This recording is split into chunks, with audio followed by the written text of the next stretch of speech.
የኦሮሞ ብቻ ሳይሆን የሌሎችም ሀቅ የሚገዛቸው ለሐረሪም እንኳን ሐረሪ በእኛ በኦሮሞ መካከል የሚኖሩ ናቸው። ለነሱ ግድ የሚለን ሰዎች ነን እኛ። ጥቂት ሰዎች ናቸው እንግፋቸው የሚሉ ብልጽግናዎች አሉ። አንልም፣ እኛ አንልም እንደሱ።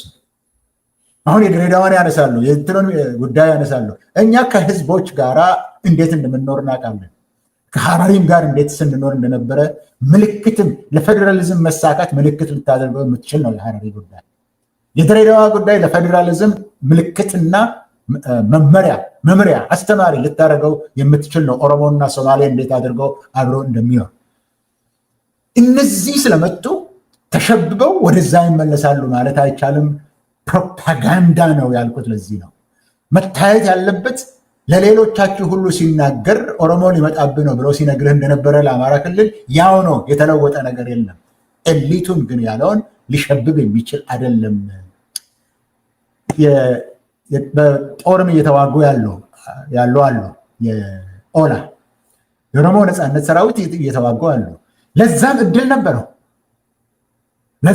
ነበረው። ቦታ ለመስጠት እድል ነበረው። ናና ግባ፣ ጊዜ አትፍጅብኝና በእኔ ጭቆና ስር ግባ የሚባለው ጉዳይ ነው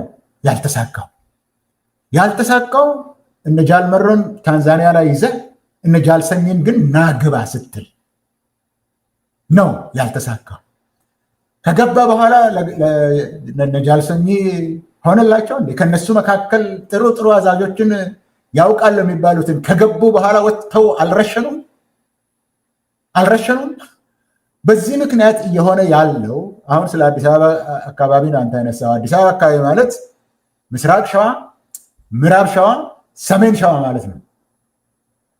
ምዕራብ ሸዋ ላይ እነሰኝ ለቀው የነበሩበት ቦታ ላይ አሁን አንድ የብልጽግና ካድሬ ሊሄድ አይችልም። እዛ ቦታ ሊደርስ አይችልም። ስለዚህ ያንን እድል ነበራቸው። በትግራይ ላይ እንደጨረሱ እዚህም መጨረስ ይችሉ ነበር። ለመጨረስ አይፈልጉም። አብይ አህመድ ጦርነትን ይፈልጋል። ከጀመረበት ጊዜ ጀምሮ ጦርነት ውስጥ ነው ኢትዮጵያን ያኖረው። ይሄንን መካድ የሚችል አእምሮ አለ ወይ? ከተጀመረ ጀምሮ ጦርነት ውስጥ ነው ያለ ነው።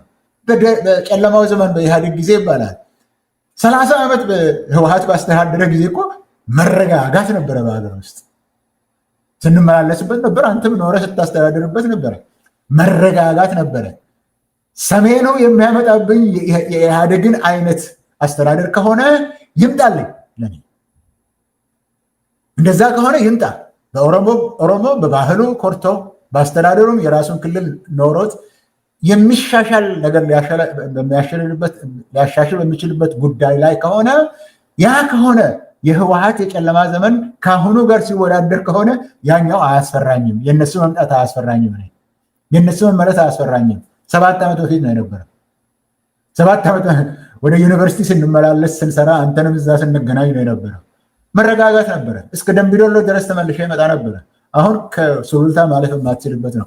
ያ ከሆነ የሚመረጥ በሁለቱ መካከል በሱ ልታስፈራራኝ ከሆነ የኦሮሞ ህዝብንም የምነግረው በሱ ከሆነ ሊያስፈራራህ የሚችለው ህወሓት ከመጣ ነው ብሎ የሚያስፈራራህ ከሆነ ለአማራም የሚያስፈራራህ ከሆነ እሱ ይሻልሃል። ከአሁኑ እሱ ነው የሚሻልህ። ሰርተህ ልትገባ ትችል ነበር። ለነገ ለልጆች የምትችልበት ጊዜ ነበረ።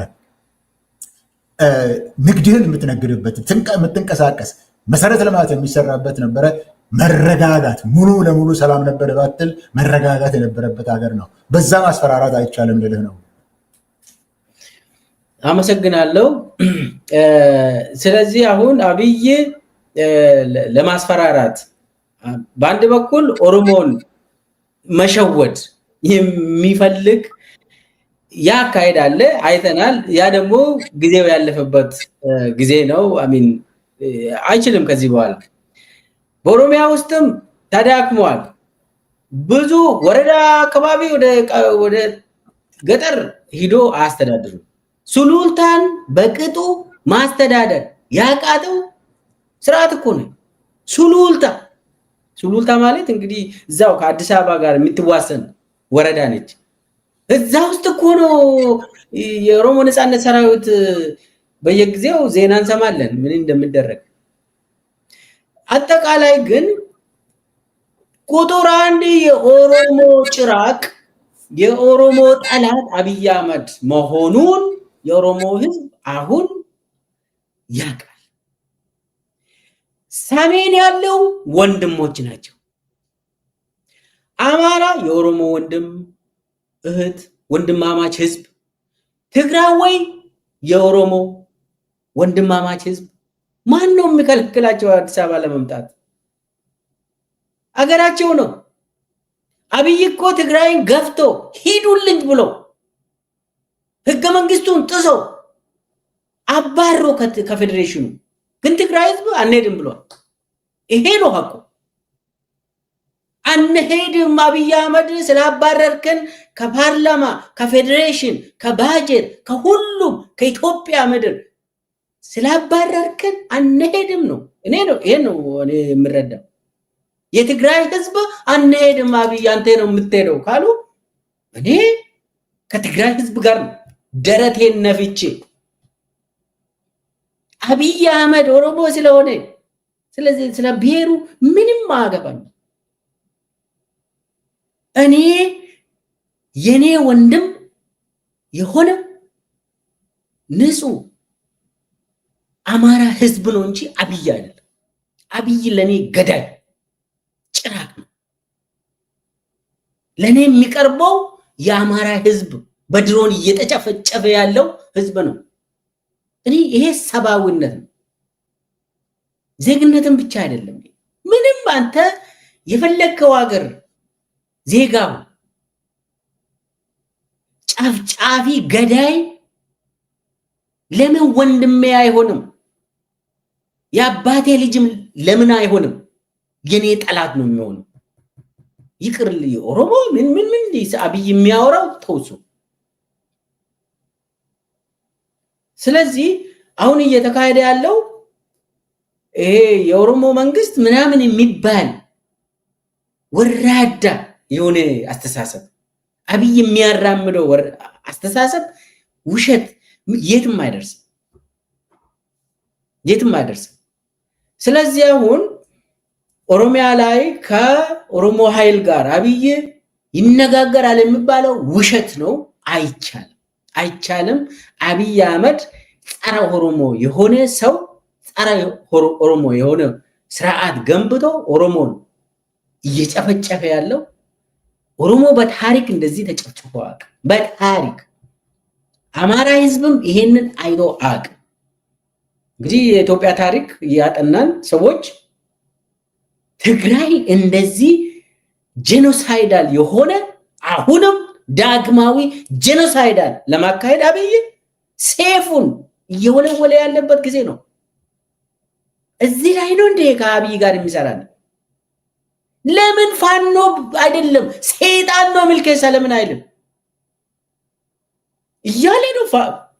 አንተም እንዳልከው ቅድም እስኬል ፋኖ ነው፣ እስኬል ወያኔ ነው። አሁን ደግሞ ሚልኬሳ ወያኔ ነው። ሚልኬሳ ለምን የፈለገ ሚልኬሳ ስም ስጡ። እኔ ከገዳይ ጋር ዝምድና የለኝም።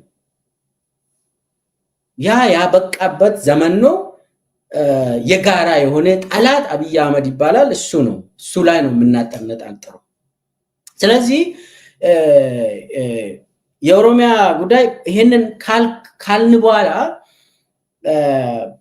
እንግዲህ አማራ ክልል ውስጥም ኦሮሚያ ክልል ውስጥም በሁሉም ክልሎች ውስጥ በግድ ነው ሰራዊትን የሚመለምሉት። አብይ በግድ እናቶችን እያስለቀሱ ነው ልጃቸውን ቀምተው የጦር መሰልጠኛ የሚወስዱት።